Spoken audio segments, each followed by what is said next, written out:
Я депутат Київради 2 скликань був в Київській міській, 3 скликань, ще попередньо був у Броварської міській раді. Працювали фракції депутатські. У нас, до речі, не один я депутат, Сонечко депутат Київради, Маестро депутат Київради. У нас тут півфракції воює. Ага. А інша півфракції в Карпатській Січі воює. А де ти живеш?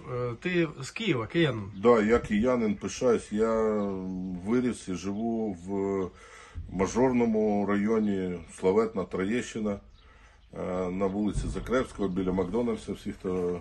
Троєщина, Закревського, Да. вітаємо. Ти бачиш, які потужні земляки. Троєщина на гастролях, як тут кажуть. Троєщина боронить Сєвєродонецьк, тому що Сєвєродонецьк – це Україна. Ми коли в Баришівці вкрали в москалів танки, і я цьому місцевому, як він, воєнком, передавав танки, і так і сказав, кажу, я не знаю, що ці лохи будуть робити, якщо до Троєщини, їх там до трусов пороздівають. Вони реально,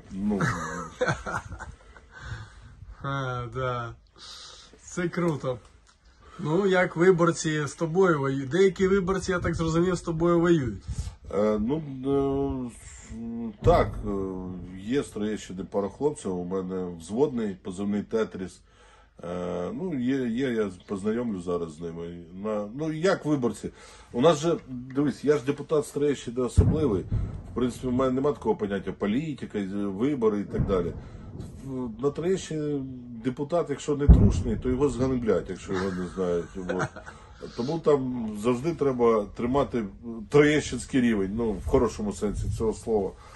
Відповідно, мої друзі, ти з ким виросли разом, так по життю і рухаємося, і воюємо разом, і їмо з одної тарілки, і спимо інколи в одному окопчику. Все по-настоящему, все по-справжньому. Тому що, вибач, я так і думав насправді, можливо для когось це політика, а для мене це свобода, ці ідеологія ця, ми так і живемо. Я розумію, що я на камеру кажу, брат, вибачай, як є. Тобто тут же ж вся шелуха слітає. Тут який ти є, дуже навіть бувалі вояки кажуть, з'їзд на фронт, там ти про себе багато дізнаєшся.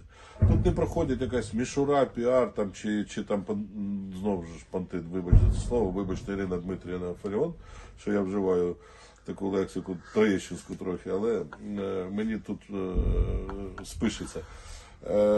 Тут зразу людина, яка вона є, вона проявляється на 100%. Або ти залишаєшся, або ти ниєш, пишеш відосики, хочу до мами, хочу туди-сюди. Десь так. Тому зі мною, з нами, в нашому колективі всі нереально круті чуваки, всі справжні, всі вмотивовані.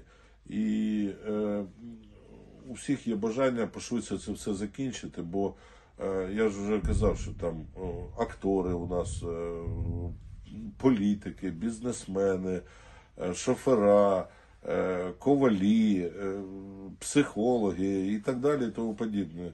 Але всі, як один колектив, вже всі зжились, вже всі один одного знаємо, де пожартувати, де промовчати, де командира підтримати, а де командиру порадити. Тому така вона у нас націоналізм в прямому його в життєвому сенсі, так приміняємо в життя. І завжди раді, я знаю, що якщо будуть дивитись брати свободівці з Карпатської Січі, я знаю, що вони крепко воюють на Ізюмському напрямку, і теж у них, на жаль, втрати є. Тримайтесь, одну справу робимо. Буде перемога, разом вже обніму кожного і всіх. Дякую, друже. Це дуже А Троєщині окреме вітання. Брати. Вітання Троєщині. Да. Це славетний район, я його дуже люблю саме за щирість характеру. Бо там також не проходить ця мішура. Якщо ти... Він колись був, були нюанси, там, то що кримінальний, не кримінальний, але були нюанси там з тих 90-х років. Але зараз, станом на сьогодні, це прекрасний район чесних, трудових людей, які свій хліб їдять чесно, заслужено, і яких не можна ображати. Оце вже після війни буде претензія до різного роду всяких там політиків, які там не стримали слово. Ну це вже після війни буде. Переможемо.